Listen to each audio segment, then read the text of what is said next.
Invitation ಇದೆಲ್ಲ print ಆದಮೇಲೆ ಬಂದಿರಲಿಲ್ಲ, ಇಲ್ಲಿ ಪೂಜೆ ಮಾಡಿಸ್ಬೇಕಾಗಿತ್ತು, ಹಂಗಾಗಿ ಬಂದಿದ್ವಿ. ಮತ್ತು ನಮ್ಮ ಮೈಸೂರಲ್ಲೇ ಮದುವೆ, ಮೈಸೂರಲ್ಲೆಲ್ಲ ಇನ್ವಿಟೇಷನ್ ಕೊಡೋಕ್ಕೆ ಶುರು ಮಾಡಬೇಕು. ಈಗ ಹಿರಿಯರಿಗಷ್ಟೇ ಕೊಟ್ಟಿದ್ದೀವಿ ಜನಕ್ಕೆ. ಹಂಗೆ ಸುತ್ತೂರ್ಗೆ ಹೋಗಬೇಕಾಗಿತ್ತು, ನಮ್ಮ ಸುತ್ತೂರು ಸ್ವಾಮೀಜಿಗಳು ಬರೋಕ್ಕೆ ಹೇಳಿದ್ದಾರೆ, ಇನ್ವೈಟ್ ಮಾಡಬೇಕಿತ್ತು. ಹಂಗೆ ಬೆಟ್ಟಕ್ಕೆ ಬಂದು ಇಲ್ಲಿಂದ ಸುತ್ತೂರ್ಗೆ ಹೋಗ್ತಾ ಇದ್ದೆ. ಪ್ರಿಪ್ರೇಷನ್ಸ್ ನಡೀತಾ ಇದೆ. ಅದೇ ಇನ್ವಿಟೇಷನ್ ಕೊಡೋದೇ ಒಂದು ಕೆಲಸ, ಎಲ್ಲರನ್ನೂ ಕರಿಬೇಕಲ್ಲ.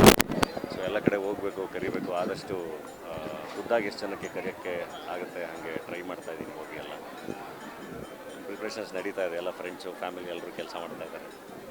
ಸರ್ ವಿ ಐ ಪಿಗಳಲ್ಲಿ ಯಾರು ಬರ್ತಾ ಇದ್ದಾರೆ ಸರ್ ಪ್ರಮುಖವಾಗಿ? ಇಲ್ಲ, ಎಲ್ಲರನ್ನೂ ಕರಿತೀನಿ, ಎಲ್ಲ ಹಿರಿಯರನ್ನು ಕರಿತೀನಿ. ಯಾರ್ಯಾರು ಬರ್ತಾರೆ ಈಗ ಇನ್ವೈಟ್ ಮಾಡ್ತೀವಿ, ಬಟ್ ಖಂಡಿತ ಎಲ್ಲರೂ ತುಂಬ ಪ್ರೀತಿಯಿಂದ ಬರ್ತೀನಿ ಅಂತ ಹೇಳ್ತಾರೆ. ಬರ್ತಾರೆಲ್ಲ ದೊಡ್ಡವರು. ಅವ್ರು ಮಾತಾಡೋ ತುಂಬ ಖುಷಿ ಆಗ್ತಾ ಇದೆ. ಪ್ರಿಪ್ರೇಷನ್ ಎಲ್ಲ ನಡೀತಾ ಇದೆ. ಮೈಸೂರು ಅಂದರೆ ನಮಗೆಲ್ಲರಿಗೂ ಒಂದು ನಂಟು. ಸೊ ಚೆನ್ನಾಗಿ ಆಗಲಿ ಅಂತ ಎಲ್ಲರೂ ಬರಬೇಕು. ಅಭಿಮಾನಿಗಳು ಜಾಸ್ತಿ ಇದ್ದಾರೆ, ಅವ್ರಿಗೆಲ್ಲ ಯಾವ ರೀತಿ ಇನ್ವಿಟೇಷನ್ ಕೊಡ್ತೀರಾ? ಅವರಿಗೆಲ್ಲ ಯಾವ ರೀತಿ ಕರೀತೀರಾ? ಎಲ್ಲರಿಗೂ ಕರಿತಾ ಇದ್ದೀವಿ ಸರ್. ಎಲ್ಲರೂ ಬಂದು ಊಟ ಮಾಡ್ಕೊಂಡು ಹೋಗಬೇಕು.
ಹೆಚ್ಚಿನ ವಿಡಿಯೋಗಳಿಗೆ ಪ್ರತಿಧ್ವನಿ ಯೂಟ್ಯೂಬ್ ಚಾನೆಲ್ ಸಬ್ಸ್ಕ್ರೈಬ್ ಮಾಡಿ, ಬೆಲ್ ಐಕಾನ್ ಕ್ಲಿಕ್ ಮಾಡಿ.